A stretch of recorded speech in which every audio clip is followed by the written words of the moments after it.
Olá, galerinha linda! Aqui é a professora Rosinete Moreira, a professora de História de vocês. Tudo bem, sextos anos A, B e C? Vamos lá estudar a nossa apostila agora, abrindo a nossa apostila na página 446. É isso aí, galera, a primeira unidade que nós iremos estudar agora. E na nossa primeira unidade nós vamos estudar o quê?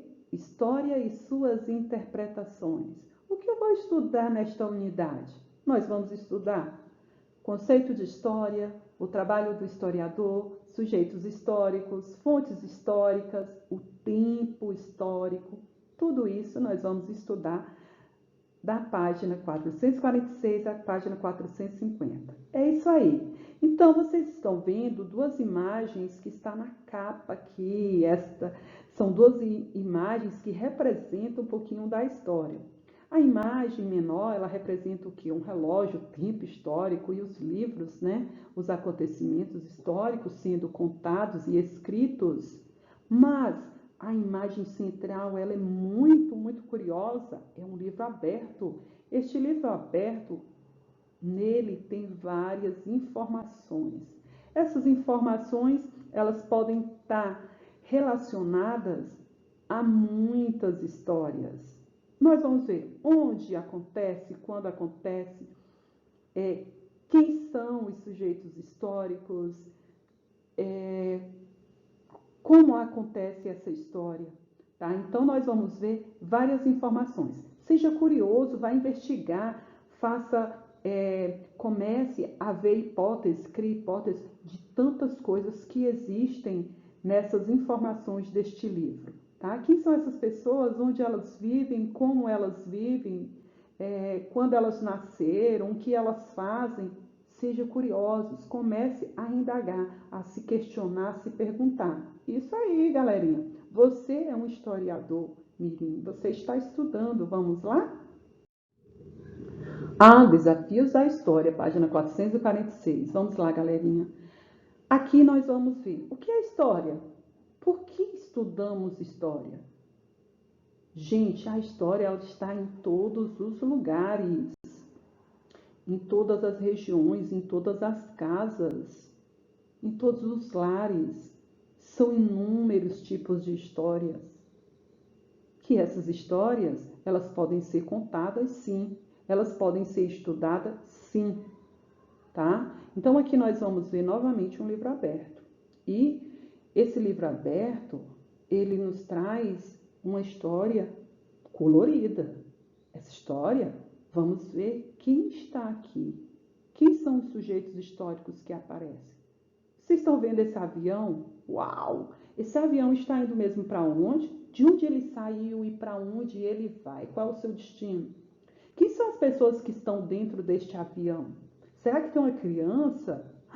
Será que tem um menino que nem um menino do sexto ano, uma menina? Tá com quem? Vai para onde? Quando esse avião saiu? Quando ele chegou? Por onde ele passou?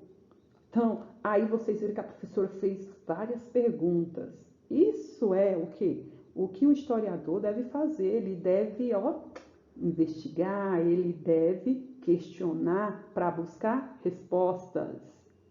E aí vocês estão vendo mais outras cenas históricas, né? Olha aquele casalzinho ali andando de mãos dadas e o coraçãozinho ali. Quem são, né? Que casal é este? Onde eles vivem? Para onde é que eles estão indo de mãos dadas? Como é que ele se chama e ela? Quando eles começaram a namorar? Tudo isso são investigações, são questionamentos, tá bom? Então vamos lá, galerinha. Sujeito histórico. Quem são sujeitos históricos? Todos nós somos sujeitos históricos, todos nós seres humanos. Por quê? Porque nós participamos da construção da nossa história.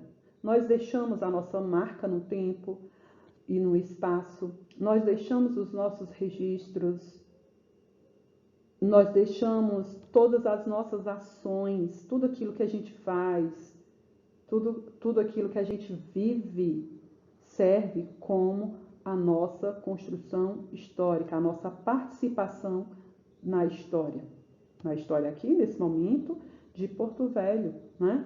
Então, vamos lá. História, portanto, gente, uma ciência. Por que ela é ciência? Porque ela estuda.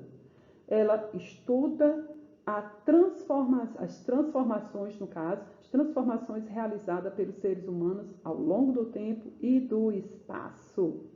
E um dos principais objetivos desse estudo, que é a história, né, no caso, é compreender o funcionamento da sociedade, o funcionamento de uma região, de uma localidade, de um povo, de uma escola, seja qual for o local estudado, tá bom? Tudo isso faz parte do objetivo da história. Deu para entender essa linha de raciocínio?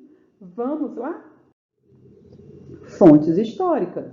Uau! Por que eu vou estudar fontes históricas? Vocês recordam? Vocês poderiam estar questionando aquelas imagens anteriores? Aquele avião saiu para onde? De onde ele saiu? Quantas pessoas estão dentro? Para eu ter essas informações, eu tenho que procurar nas fontes históricas. Por quê? Porque o historiador, ele busca essas informações, ele busca essas respostas desses questionamentos através das fontes. E essas fontes, gente, elas têm que ser fontes verdadeiras. Ah, eu não posso fazer minha história com base só porque a menina falou isso, eu vou escrever. Também não é assim. Eu tenho que investigar, eu tenho que questionar, eu tenho que ver a veracidade da minha informação. É isso aí. Eu tenho que ver de fato se aquilo realmente aconteceu. Eu tenho que buscar essa veracidade. Isso é que é o trabalho do historiador.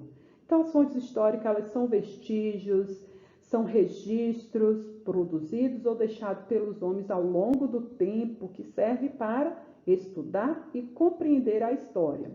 Exemplos de fontes históricas: documentos oficiais, como certidão, identidade, registros, esses registros que nós temos de história, livros de contabilidade de uma empresa que eu vou estar desenvolvendo um trabalho, fotografias. As fotografias são fontes, as cartas privadas. Se eu quiser saber alguma história de alguma pessoa, eu vou ver se ela escreveu carta para alguém, de quem ela recebeu, porque nas cartas, às vezes, tem um pouquinho da história da pessoa. Testemunhos, é muito importante testemunhos. Eu falei, não foi porque a menina me falou que eu vou escrever, mas muitas vezes eu só obtenho fontes através de testemunhos orais. Se eu for verificar a história de uma pessoa que viveu há muito tempo, que não existe tantos vestígios concretos, materiais, eu posso estar fazendo o quê? Eu disse muito tempo, desculpa aí, mas vamos pegar um pouquinho, porque os testemunhos têm que ser de pessoas vivas, né? É oral, eu vou estar investigando ou vou fazer uma entrevista com o meu avô, com a minha avó, com o meu bisavô e vou fazer um monte de perguntinha a respeito da história dele, o tempo que ele viveu, ok? Então, além disso, nós temos objetos arqueológicos, registros, monumentos, tradições culturais, etc. As tradições culturais são essas festas folclóricas que tem aqui no nosso país ou em vários países do mundo, né? Essas fontes históricas, elas se dividem em duas, fontes materiais e imateriais. As fontes materiais são aquelas fontes em que eu vejo, que eu pego, que eu sinto. Por quê? Porque elas são concretas para mim. Eu visualizo, então essas fontes materiais, elas podem ser objetos variados, monumentos, documentos, pinturas, etc. As imateriais são aquelas que não são concretas, mas eu obtenho através de quê? Das lendas, das danças, dos testemunhos orais, tá? Porque isso também são fontes. Por exemplo, aqui nessas imagens representadas, nós temos a primeira imagem, é uma fonte material, são relógios, né? Nós temos um globo ali representado. A segunda imagem é o frevo, então isso é uma fonte material, porque faz parte de uma dança de uma certa região. Abaixo nós temos o ferro, que é material, as pedras, no caso, as pedras com a machadinha. A certidão de nascimento ou de casamento também é uma fonte material, porque é um documento. Ao lado nós temos o quê? A festa do boi, né? Essa festa do boi é uma tradição cultural. Nós temos também um sarcófago, ou melhor, 2 sarcófagos aí, onde é o local onde era colocada a múmia. E esses sarcófagos que nós estamos vendo aí do Museu Egípcio, né, em Cairo, que representa o novo império do Egito Antigo, também são fontes materiais, porque eu estou vendo. Embaixo nós temos o quê? Uma outra fonte imaterial, que é a capoeira. A história, gente, o historiador, no caso, que é aquele profissional da história, ele precisa de outras ciências para lhe auxiliar no seu trabalho, na sua pesquisa, tá? Ele, além das fontes históricas, das fontes que ele vai investigar minuciosamente, procurar, questionar essas fontes, ele também precisa de outras ciências para lhe ajudar, como no caso, arqueologia e a paleontologia, antropologia, paleografia. Por que essas 4? Porque são as que nós temos na apostila. Existem outras ciências que auxiliam a história? Sim, tá bom? Mas vamos aqui. Arqueologia, a ciência que estuda diversas culturas, desde o surgimento da espécie até o momento presente. Representada na imagem acima, que são os arqueólogos. Eles estão fazendo escavações e eles estão estudando as diversas culturas que viveram em certos períodos de tempo. Abaixo nós vamos ver uma outra imagem, que são quem? Os paleontólogos. Esses paleontólogos, eles são o quê? Os profissionais da paleontologia. Eles estudam as formas de vida em períodos bem antigos. São os períodos chamados geológicos. E eles estudam através de quê? Dos fósseis, tá? Através desses fósseis, eles têm uma noção, porque eles vão utilizar certas técnicas e até mesmo algumas coisas químicas para eles descobrirem a datação, né? O período em que esse fóssil viveu, se tratava de que espécie, gênero, entre outras informações que se obtém através desse estudo. Nós vamos ver aqui ainda também ciências auxiliares, a antropologia, que é a ciência que estuda o homem, como ser biológico, social e cultural, representado pela imagem acima, representado um grupo aí de várias culturas, de várias regiões, línguas, nações, etc. A paleografia é a ciência que estuda as origens e as formas do desenvolvimento da escrita. Aí nós vamos ver 3 tipos de escrita, né, que é uma escrita aí, a escrita egípcia, os hieróglifos. Nós vamos ver também um outro tipo de escrita, que é uma escrita do bizantina, né, do clero. E abaixo nós vamos ver um tipo de carta antiga, como vocês veem aí, a escrita, a letra, o formato representado de tempos bem diferentes do nosso. Tempo e história. Essa parte do tempo e história é muito legal. Por quê? Porque a história ela ocorre em algum lugar, né? A história ela ocorre em algum tempo. Quando? Né? Isso aí é o tempo. Onde? O lugar em que ocorre a história. Como acontece a história. Quando ocorreu o tempo histórico. Aí nós vamos ver o tempo. O tempo, gente, ele não é medido da mesma forma em todas as sociedades, tá? Isso sem sombra de dúvida, né? Não tem como. O tempo, ele é medido de diferentes formas, dependendo da localidade, dependendo da região, até mesmo do próprio tempo histórico. As pessoas antigas, elas mediam o tempo diferente das pessoas que vivem hoje. O tempo, na verdade, segundo a nossa apostila, né, é uma construção cultural, ou seja, ele é vivido de maneira diferente em diversas culturas. Um exemplo para alguns, né, o tempo ele é medido em segundos, minutos, horas. Isso aí nós vamos ver espécies de relógio, diferentes tipos de relógio que foram criados ao longo dos tempos. Além disso, nós temos semanas, meses, anos, isso é calendário, séculos, milênios, que é através de calendário que são organizados. Esse tipo de organização de tempo, através de anos, dia, semana, século, acontecimento, eles são chamados de tempo cronológico, tá bom? O que é o tempo cronológico? O tempo cronológico ele é definido como o tempo onde se desenrolam as atividades humanas, como, por exemplo, meu nascimento, crescimento, ir para a escola, as festas, etc. Se eu fosse fazer a minha linha do tempo, eu poderia colocar meu tempo cronológico, meu nascimento. Foi onde tudo começou. Então, eu nasci em 1977, porque foi o ano que eu nasci. Quando foi que eu comecei a falar? Tá? Eu posso perguntar da minha mãe, porque eu não me lembro. Mas eu tinha o quê? 1 ano e meio? Quando eu comecei a andar, tá? Quando eu comecei a andar, quando caiu meu primeiro dentinho, quando eu aprendi a andar de bicicleta, quantos anos eu tinha quando eu fui na escola pela primeira vez, quais foram os meus primeiros presentes. São muitas informações que eu posso organizar na chamada linha do tempo. Isso aí nós definimos como tempo cronológico, tá? Agora, os acontecimentos dessa minha história, eles são chamados de tempo histórico, compreendido?